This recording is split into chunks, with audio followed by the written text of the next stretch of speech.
पृथ्वी पर जब बहुत भार बढ़ गया तब पृथ्वी की याचना को पूर्ण करते हुए भगवान ने आकाशवाणी करके कहा कि हम कृष्णावतार ग्रहण करेंगे। वसुदेव ग्रहे साक्षात भगवान पुरुष परः जनिष्यते तत्प्रियार्थम सबवन्तु सुरस्त्रियः। वसुदेव जी के यहाँ पुत्र बनकर के मथुरा में मैं जन्म लेकर के आ रहा हूं पृथ्वी के भार को हल्का करने, ऐसा भगवान ने आकाशवाणी में कहा। यहां पर कंस ने अपनी बहन देवकी का विवाह वसुदेव जी से किया। विदा करने के लिए स्वयं जा रहा है, पूरी दुनिया को दिखाने के लिए कि वो कितना बड़ा भक्त हूं अपनी बहन का। लेकिन देवताओं ने इस पर्दे को उठा दिया, आकाशवाणी करके कंस को बता दिया, जिस बहन को तुम विदा करने जा रहे हो इन्हीं का अष्टम गर्भ तुम्हारा काल है। ये बात सुनते ही कंस भूल गया कि दुनिया को दिखाना है कि मैं कितना अच्छा हूं। तलवार निकाल करके अपनी बहन को मारने के लिए जैसे ही आगे बढ़ा, वसुदेव जी ने चरण पकड़ लिए और आश्वासन दिया, जितनी संतान होंगी हम तुमको दे देंगे, इनको मत मारो। कारागृह में डाल दिया। 6 संतानों को कंस ने मार दिया। 7वें बालक के रूप में बलराम जी आए।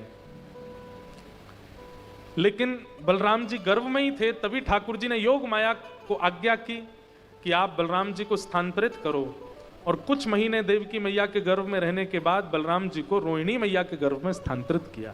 इसलिए बलराम जी दोनों के लाला हैं, देवकी के लाला भी हैं, रोहिणी के लाला भी, इसलिए उनका नाम संकर्षण है। 8वां बालक आने वाला है। कंस ने सैनिकों को बढ़ा दिया, सबको कह दिया भैया बिल्कुल आंखें खोल करके बैठो, कभी भी जन्म ले सकता है। मंदम मंदम जलधरा, धीमे धीमे जलधारा गिर रही है। भादों का महीना, अष्टमी तिथि और मध्य रात्रि हुई। एक ऐसी ऋतु बहने लगी, एक ऐसी ब्यार बहने लगी पूरी पृथ्वी पर कि उस हवा ने जिस जिसका स्पर्श किया वो ही योग निद्रा में सो गया। गहरी निद्रा में सब सोए थे, सब गहरी निद्रा में सोए हैं। और उसी समय कंस के कारागृह में देवकी मैया के गर्भ से एक दिव्य तेज प्रकट हुआ और शंख चक्र गदा पद्म धारण करके भगवान नारायण ही कृष्ण रूप में प्रकट हो गए। बलवाल कृष्ण लाल की। हाँ, धीरे जय बोलना, कंस उठ नहीं जाए कहीं, है ना। बलवाल कृष्ण लाल की। ठाकुर जी का जन्म हुआ है। सब लोग हाथ जोड़ के प्रणाम करो और चिंतन करो कि हमारे सामने ठाकुर जी शंख चक्र गदा पद्म धारण करके खड़े हैं। तम अद्भुतम बालकम अम्बुजक्षणम चतुर्भुजम शंख गदायुधायुधम श्रीवत्स लक्ष्मम गलसौभकौस्तुभम पीतांबरम सांद्रपयोद सौभगम। भगवान शंख चक्र गदा पद्म धारण करके प्रकट हो गए। देवकी और वसुदेव ने भगवान की स्तुति गाई। माता देवकी के मुखमंडल पर थोड़ी सी मायूसी थी। भगवान ने जैसे ही देखा तो पूछा, मां आप इतनी उदास क्यों, प्रसन्न नहीं हम आए? बोले आए तो अच्छा लगा, लेकिन बालक बन के आते तो माँ वाला अनुभव होता। अब आप इतने बड़े बन के आए हो, लग ही नहीं रहा कि मैं माँ बनी हूं।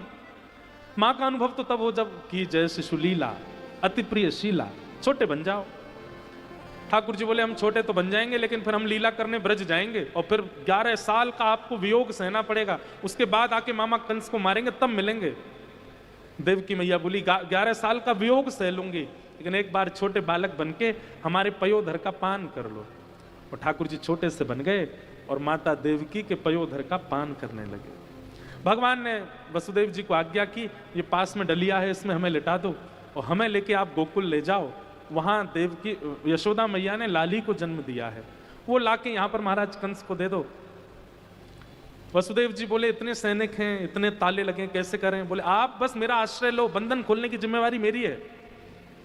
भक्त मुझे बंधन ना गिनाए, भक्त केवल मेरे चरणों को पकड़े। बंधन छोड़, बंधन मुझे गिनाए ना, बंधन खोलने की जिम्मेवारी मेरी है। वो केवल चरण पकड़े और बंधन युक्त होकर ही पकड़े।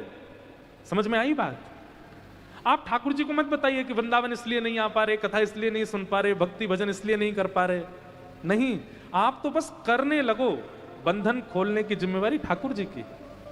जैसे ही वसुदेव जी ने ठाकुर जी को गोद में लिया, हथकड़ियां खुल गईं, बेड़ियां खुल गईं, दरबान सो गए, चट चट ताले खुल गए और श्री वसुदेव जी महाराज लाला को लेकर के गोकुल पहुंच गए हैं। गोकुल में भी सब सोए हैं।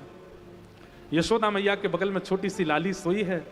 वसुदेव जी महाराज धीरे से आए और लाला को सुला करके लाली को लेकर के मथुरा पहुंच गए। कंस ने लाली को देख करके पृथ्वी पर पटक दिया। अष्टभुजी देवी भद्रकाली प्रकट हो गई कन्या, और कंस को बता दिया जिस बालक की खोज तुम कर रहे हो उसने तो जन्म ले लिया ब्रजमंडल में। कंस बोला आप नहीं हो? बोले नहीं मैं नहीं हूं, उसने तो जन्म ले लिया। कहां जन्म लिया? बोले 84 कोस के भीतर लिया है। कौन से गांव में लिया? देवी बोली यत्रत्ववा, ये नहीं बताऊंगी कहां लिया, ये तो तू ढूंढ कहां लिया है, और तेरे काल का जन्म हो चुका है। कंस ने यहां राक्षस बुला लिए, सबसे सलाह मशवरा करने लगा अब क्या करें। लेकिन कंस को आप जो कर रहा है करने दो, हम चलते हैं गोकुल। नंद बाबा 80 बरस के है गए, लेकिन अभी तक लाला नाय भयो। नंद बाबा बैठे हैं और गौशाला में केवल एक ही प्रार्थना कर रहे हैं, अभी तो भयो नाय, जाने कब होएगो। लेकिन पतो ना क्यों यावार सब ब्रजवासीन को लगवे लगी कि बाबा अब के तो लाला होएगो। अच्छा भैया तुम कह रहे हो तो है जाएगो। अच्छा एक बात होती है, जब बहुसंख्यक लोग किसी बात को कहने लग जाते हैं ना तो वो बात हो ही जाती है। अब जो भी आते हैं सब बाबा से, बाबा चिंता मत करो अब के तो लाला होएगा, बस चकाचक ब्राह्मणन को आनंद कराए दो। ब्रजवासी आके बाबा से कहें बाबा अब तो बस तैयारी करो, पीले पीले वस्त्र पहन लो, पीली पगड़ी पहन लो, लाला होएगा। जहां भी जाते हैं जन्म लेने से पूर्व ही सब लोग नंद बाबा को बधाई दे रहे हैं लाला के हवे की। आज सवेरे सवेरे को समय भयो, नंदा और सुनंदा ये दोनों बहन हैं नंद बाबा की। ये दोनों जैसी नंदालय में गई, देखी नंदरानी यशोदा अभी तक सोई है, अभी उठी नहीं। और तभी देखो कि नंदरानी के बगल में नेक्सो सो कोई बालक सोयो है, ये ना पता कि लाला है कि लाली, चदरिया ओढ़ के सोयो है। नंदा सुनंदा दोनों गई, जाए करके देखी केवल ठाकुर जी का मुख दिख रहा है, बाकी सब चद्दर में ढके हैं।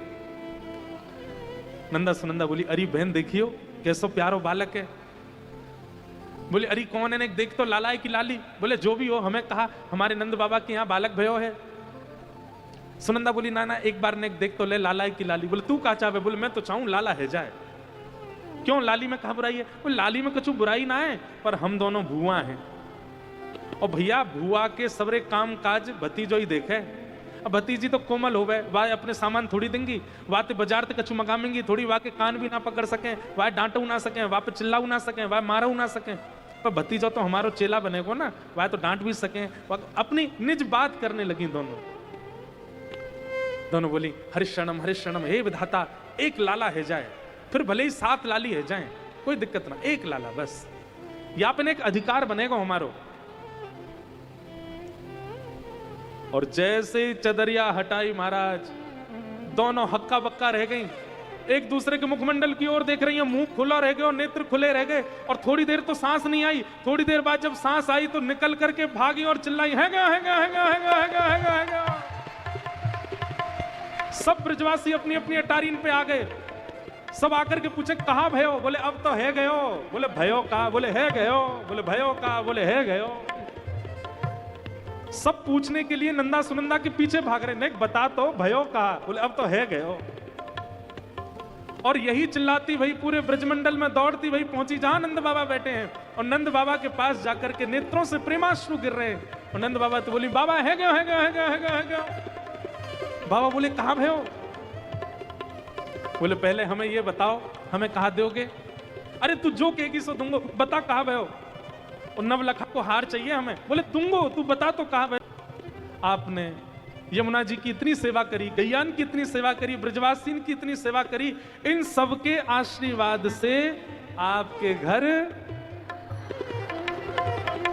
घर और महाराज जैसे ही बोली लाला भयो है, नंद बाबा तो महाराज नाचन लगे, झूमन लगे, सब ब्रजवासी आनंद में झूमन लगे, बधाई हो बधाई हो बधाई हो।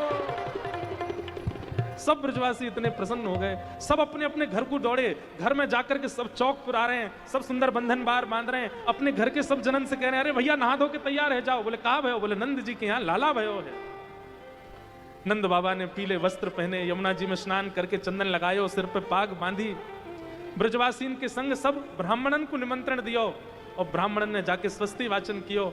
सब ब्रजवासी अपनी अपनी अटारीन पे खड़े है गए, और अटारीन पर खड़े है करके जो हाथ पड़ रहे हो वही लुटा रहे हैं, और लुटा करके कहा गा रहे हैं हो ब्रज में है रही जय जयकार, नंद घर लाला जायो है। ब्रज में है रही जय जयकार, नंद घर लाला जायो। हाँ ब्रज में है रही जय जयकार, नंद घर लाला जायो है। ब्रज में है रही जय जयकार, नंद घर लाला जायो है। बोल नंद के लाला की। सुनो सुनो सुनो सुनो सुनो, जय इतनी जोर की हो कि लाला रो जाए तो मानो। बोल नंद के लाला की।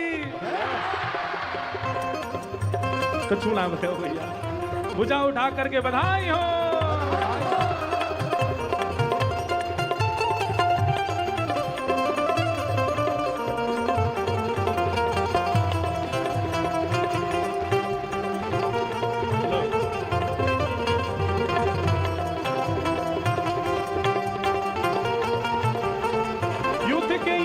नंद घर आवे, युद्ध के यूथ नंद घर आवे, युद्ध के यूथ नंद घर आवे, युद्ध